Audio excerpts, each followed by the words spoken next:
ঘুম থেকে ওইটা মানে আমি হুট করে দেখি কি ঘুম থেকে ওইটা আমি হুট করে দেখি মানে 24 ঘন্টা পরে নাকি আমি 64 জেলা থেকে বয়কট।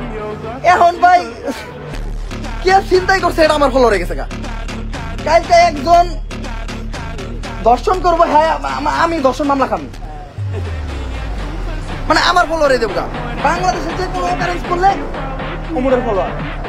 এখন ওমরের ফলোয়ার এটা কেমনে বুঝবেন? পুটকি দিলে হাসিল। তো আমি আন্তরিকভাবে সরি বলতেছি তোমার কাছে।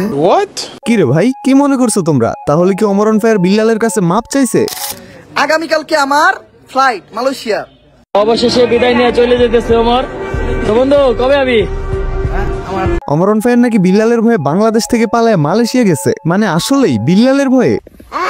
এটা আমার কথা না, এটা কিছু বকচুদের ধারণা। তবে এটা সত্য যে ওমর মালয়েশিয়া চলে গেছে। বিল্লাল যে ওমরের হুমকি দিছে এটা নাকি ওমর জানছে 36 ঘন্টা পরে। আজকের ভিডিওতে আমার বলার বেশি নেই, দেখানোর বেশি আছে। তো তোমরা ওমরের মুখ থেকেই শুনো। মানে 24 ঘন্টা পরে নাকি আমি 64 জেলা থেকে বয়কট। এই ঘুম থেকে ওইটা দেখি আমি। এখন 24 ঘন্টা পরে যদি আমি 64 জেলা বয়কট হয়ে যাই, এইটা আমি দেখছি মিনিমাম 36 ঘন্টা পরে আমি জানতে পারছি যে কি হয়েছে। 36 ঘন্টা পরে আমি জানতে পারছি যে কি হয়েছে। 24 ঘন্টা পরে আমি বয়কট হবো, 36 ঘন্টা পরে জানছি যে কি মানে কি হয়েছে। আমি যে বয়কট হবো এটা আমি 36 ঘন্টা পরে জানছি। একটা কথা আছে বাংলাদেশের প্রচলিত কথা, যদি আমি কথাটা কই কথাটা একটু খারাপ লাগবে, কথাটা খারাপ লাগবে শুনতে, তাও কথাটা আমি কই। কেউ একজন বলছে মাতালের কথা বিশ্বাস করা যাবে কিন্তু পাগলের কথা না।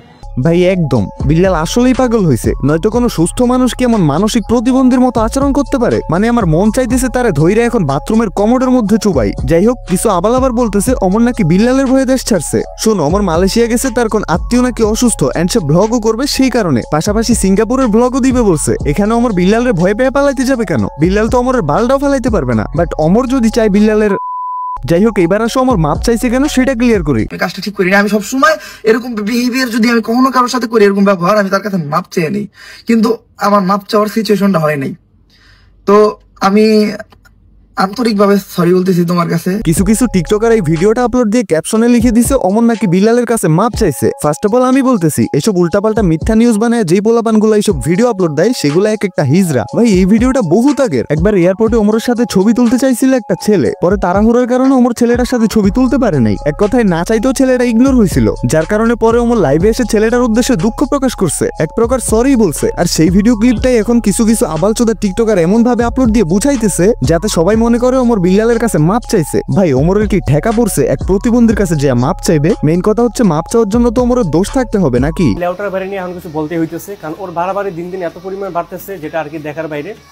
ইদানিং টাইমে রেগুলার ও আমাদের অমর বাড়ি নিয়ে জানা তাই এটা ওটা, অমরের 10 লাখ টাকা উঠে দেখায়, অমরের বাঁচাতে কয়, এর মারতে কয়, মানে ধান্দাবাজের যে একটা সিস্টেম থাকে, লেভেল থাকে, পাবেলে পুরোই ফায়ার। আর ফায়ার হবেই না কেন? একটা মানুষ কোন লেভেলে গেলে এমন পাগলের মতো কথা বলতে পারে? মানে বিল্লালের কাজকর্মগুলো এখন এমন হয়ে গেছে যে ওই মুরব্বী জোয়ান বাচ্চা কিছুই দেখতেছে না, পুরো একটা জেনারেশন নষ্ট করে ফেলতেছে এই পাগলা বিল্লাল। ঘুরে ফিরে কথা ওইটাই, মাতালের কথা বিশ্বাস করা গেলেও একটা পাগলের কথা বিশ্বাস করা যাবে না। তার পাগলামি এমন পর্যায়ে গেছে যে এখন সবাই আস্তে আস্তে ফায়ার হয়ে যেতেছে। অমর অন ফায়ার তো ভদ্রভাবে একটা লাইভ করছে, আর পাবেল তো ডাইরেক্ট ওয়ার্নিং মেরে দিছে। বিলাল ভাই বলেই বলতেছি, সম্মানের সহিত বলতেছি, নেক্সট টাইম থেকে অমর ভাই নাম নিয়ে আর কোনো ভিডিও দেন তোমার নাম, তুমি কোনো জায়গায় অমর ভাই মেনশন করবে না। তুমি তোমার নাম যেমনি ইচ্ছা এমনি ইউজ করো, তুমি আমাদের বিভিন্নভাবে ঘুরে কাছে আমাদের নাম কথা কোনো সমস্যা নেই, বাট সরাসরি নাম ইউজ করে মানে উল্টোপাল্টা কাজ করতে তোমার না দেখি।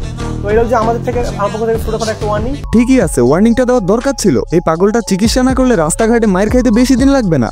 যাই হোক, আজকের ভিডিও এখানেই থাক। তবে যদি আমার একটা কথাও তোমাদের কাছে ভালো লেগে থাকে তো ভিডিওতে একটা লাইক দিয়ে প্লিজ চ্যানেলটা সাবস্ক্রাইব করে দিও, আর কমেন্টে অবশ্যই বলে যাবা তুমি কোন জেলা থেকে আমার ভিডিওটা দেখতেছো। তো আজকের জন্য টাটা, ভেরি সুন আবারও ব্যাক করতেছি তোমাদের মাঝে নতুন কোনো ভিডিও নিয়ে। ততক্ষণ পর্যন্ত চিল থাকো তোমরা।